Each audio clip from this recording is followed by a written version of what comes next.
દરેક દિવ્ય મુમુક્ષુઓને જય શ્રી કૃષ્ણ.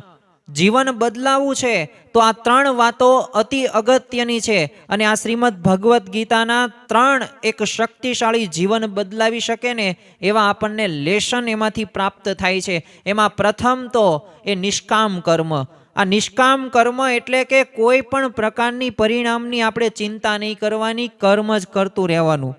જો આ કર્મણે વાધિકારસ્તે મા ફલેશુ કદાચન, આ શ્લોક ઉપરથી આપણને ખ્યાલ આવી જાય કે કર્મ કરતો જા, ફળની તું ચિંતા ન કર. 50% તો સ્ટ્રેસ કે ચિંતા તમારું એમનામ ઘટી જશે. બીજું એક મનને જીતવાનું છે. જો મન મિત્ર પણ છે અને શત્રુ પણ છે. જેને મન ઉપર કાબુ કર્યો છે ને એ જગત એને સલામ કરે છે. એટલે આપણે મનને કાબૂમાં કરવાનું છે, મનના વશમાં નથી થવાનું. તો આ બીજું જીવનની એક રીત. અને ત્રીજું લેશન અને જે છે ક્ષમતા.